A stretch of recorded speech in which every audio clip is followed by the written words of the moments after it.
Everyone, Maurice, and welcome to Tanks Invest, where we talk about investing, finance, and professional development. For today's video, it is from Rizzoli. The investment I'm going to talk about today would be Tesla, ticker TSLA. As you recall from my video on Tesla yesterday, Tesla was down about 5% at one point, dipped below the $578 level, or even at one point after market hours, it was down about $569 mark, which was basically the psychological resistance that we've been testing. Right? And the catalyst for this driver of this sell-off that we incurred yesterday was mainly coming from a couple of different things, right? One was that report, the equity research report that came out from Credit Suisse equity analyst Dan Levy, depicting with respect to the declining market share that Tesla has endured, from the March level of the 29% to the 11% in April, which is a month-to-month subsequent downsell, on the market sell perspective. In addition to that, we also got some negative media affectation coming from China on the halving of the supply for the Tesla Model X and Model Y vehicle as well.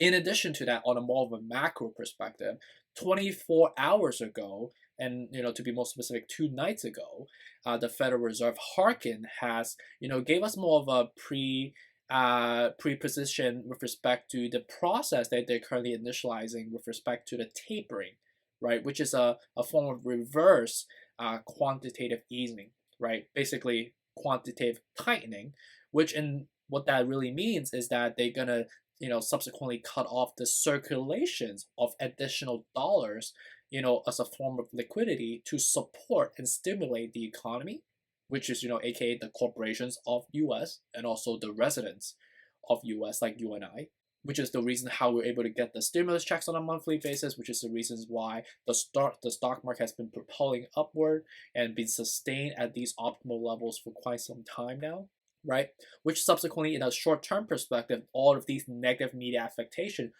drove more of a sell-off in the equity market yesterday, right?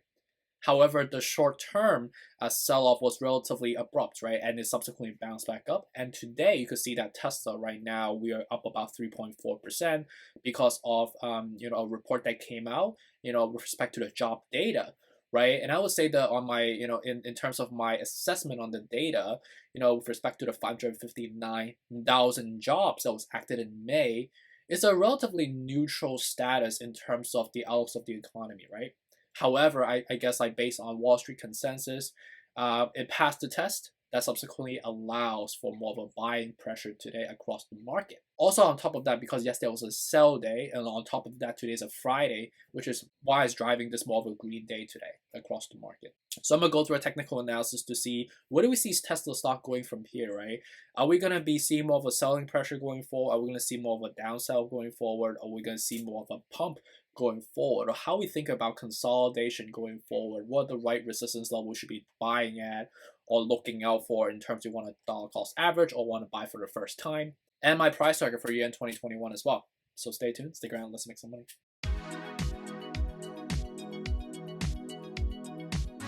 Alright, so moving on to a technical analysis for Tesla, take a TSLA. Just look at on the historical perspective. You can see that ever since the S&P 500 inclusion and also with the sector rotations to growth stocks earlier in Q3 and Q4, we pumped up all the way, ever since the inclusion and the stock split, all the way from the $350 level all the way to $900 level, right?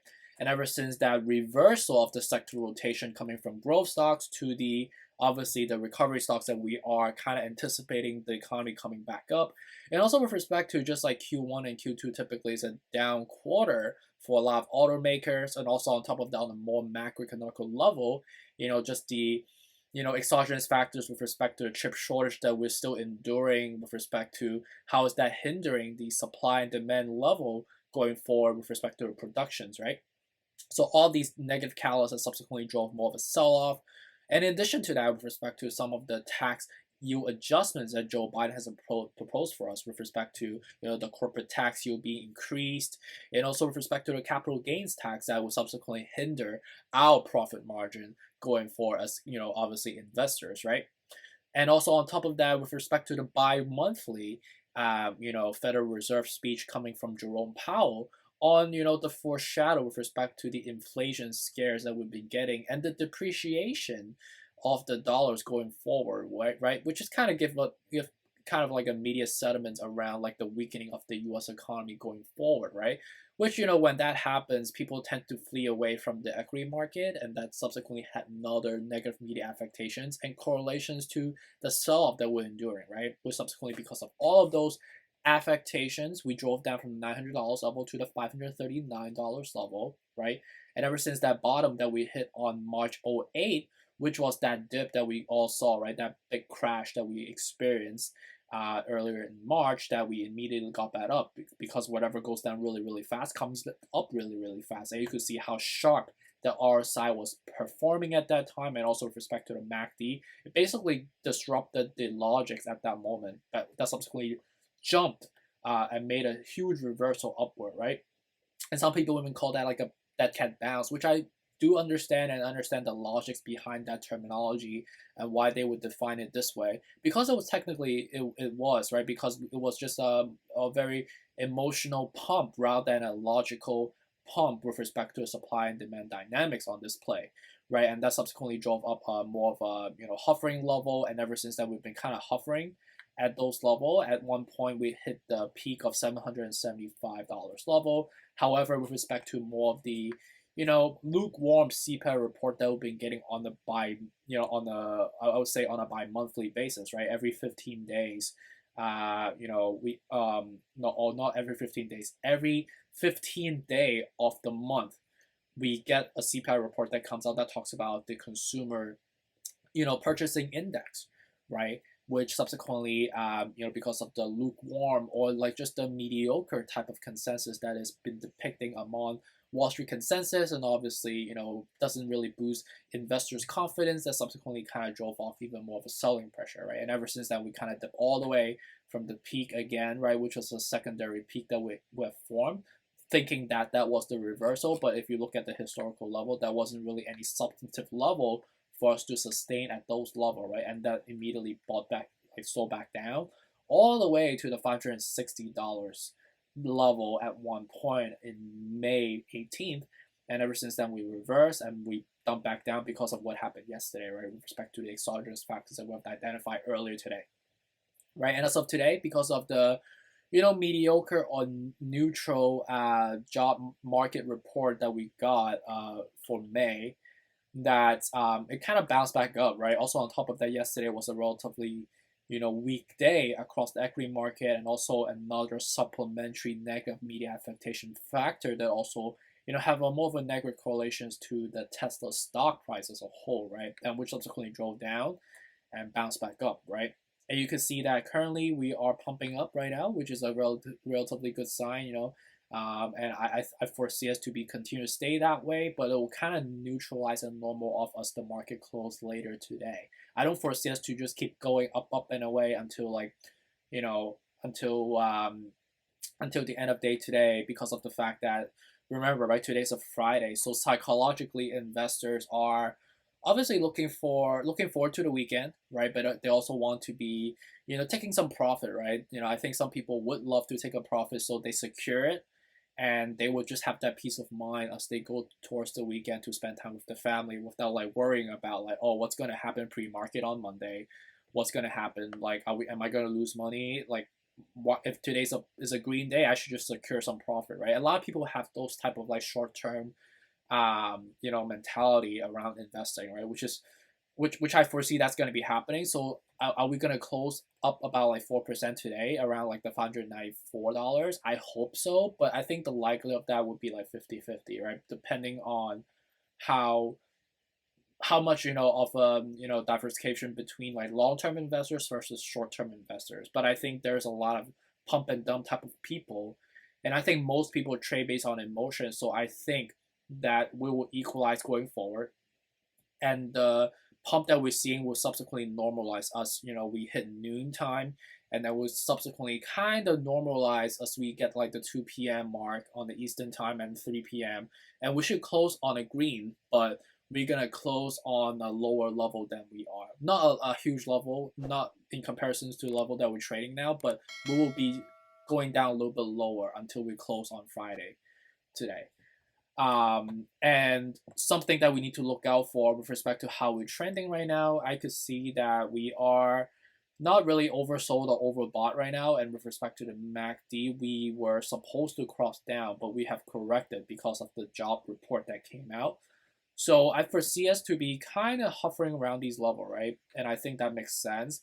However, I do see some sort of weakening going forward because of the fact that the RSI is kind of on a propensity to be going over to the overbought level on the daily perspective, and also on the MACD perspective, you are kind of seeing this like kind of weird tweak upward right here that it doesn't really convey strong confidence around these level, knowing the fact that if you look back in the past, the $594 level, if you were able to break through, the perfect level for us to close today would be above the 600. However, that level we're not anywhere there, right? We're still $6 away. That I think the propensity of us like going back down to like the 572 would be more likely because of the fact just how much more substantive in terms of like a consolidation level in comparison to the level that we kind of just hovering in the air at the moment, right? We don't have anything that we are holding ground on, or we not really standing on anything. We're just kind of flying like a drone at the moment. That for me, to invest at these moment right now, I don't suggest buying. I don't suggest buying it today. I do foresee more of a negative downward trend going forward, maybe going back down to the $569 level again and then subsequently rebound. And in the next, I believe, the 12 days from now, not 12 days, I would say less than 12 days, next week on June 10th, right, which is basically like less than a week from now, like 6 days from now, the CPI report is going to come out, right? And the CPI report is going to be one of those reports that's going to make it or break it in terms of like the market sentiment, right? And it seems like based on historical trends that you could see this like very, very clearly, prominently, right? Every single time we get the CPI report, we have like this like slight pump ahead of the CPI report, the release of the report. And then we sell off from there because people are either hyping it too much internally in their mind, or people are just being too optimistic in a way that they always feel like there's some sort of like disappointing factor that's within the report, that they're looking for something better. They like dying to come back to the economy, dying to normalize the economy, dying to revive the economy going forward. That they is with these numbers is not really actualizing that in their mind, that they always just subsequently sell off from there, right? So that's a major catalyst, right? So contingent on the positive media affectation from the report that we'll be getting, contingent on better consensus, right? Next Thursday is going to be the day that we need to watch out for, right? And I think if we have a great report, we'll obviously go above the $600 mark and we'll be going up and away from the 600 to the 620, and then going from 620 we'll go all the way to the 660, which is the next level that we going to, right? But if we go down, I think the next level will be relatively steep, right? We'll obviously go first to 569, 571, which is first resistance level, and then we will go down to this pretty shallow resistance level, the 546, which is another level that we've tested once, we've tested twice, we've tested 3 times, 4 times. But if the report is really, really substantively negative, right, I foresee us to be going all the way down to the below 500, the 487, which is the next level of resistance. Because if you look at this is basically a gap that we have formed, right? We never really breached this gap before, right? And when you don't have a formation of consolidation of the gap, you have to kind of psychologically and logically retest this one more time before you go back up. Because that's how you build buildings, right? You don't just build buildings with like a hollow pipe or like a hollow foundation. You need to build it with, concrete. We need to build it with cement. You need to have a steel pipe. You need to, further solidify your foundation before you build up or erect a company, right? And I think this is something that kind of worries me. And I think the CPI report is going to have that type of a break it or make it type of mentality across the market. So that's something to look out for. So I wouldn't load all your money right now, but if you were to buy in for a long-term perspective, right, again, the 572 would be a good level. Another level will be the 543, and then going all the way down to the 483, right? And I think that will truly be the bottom. And I think the likelihood of us like breaking down to these levels will be like 50-50 right now because of the fact that the CPI report has just that type of market influence among public consensus. So that's something to look out for. So hopefully this is helpful. Like I'm staying optimistic, because ultimately I'm not a wizard. I don't have a projections with respect to what's going to be being written in the CPI report and how's that going to look like. But you can only risk mitigate based on how you could further dollar cost average, right? And you don't want to just load all your money because of a major dip. You want to always slowly chip away your cash balance. Always have cash on reserve on the side, right? So when that happens, or if it even happens, right, you know how to maneuver and buy at the dip so you can further dollar cost average for the long term value creation benefits that you all want to get ultimately, right? And again, I told you yesterday for my video, Tesla is one of those stocks that you need to hold your breath for, right? You need to go through this emotional roller coaster. Sometimes you're gonna go submerge under the water. You might be going under the water for some time, but just know that eventually, when you come arised, it's gonna be worth it at the end. So just know that and understand the long term vision of the goal of why you're investing in this for long term, and yourself, your future self, will thank you later. So hopefully that's just to recap on all the numbers that we just talked about today, right? With respect to the breakdown of the technical analysis, I think the first fair level for us to get in would be the somewhere around like the 580 or the $578 level, which is a true psychological resistance level that we've been testing in the market for quite some time now, ever since that pump up to the $900, right? And if we get down even further, the next level will be the 568, and the subsequent level, which is the crash that we've tested 3 times at the bottom of the subsequent crash that we have had consecutively, will be the $545 level, right? And if we break the 545, the next level will be going down all the way to the 478, the $480 level, which is way below because we do have a gap that we need to fill, right? So the CPI report needs to be coming through, right? We kind of got a blessing today because the job report came out, neutral, but with a more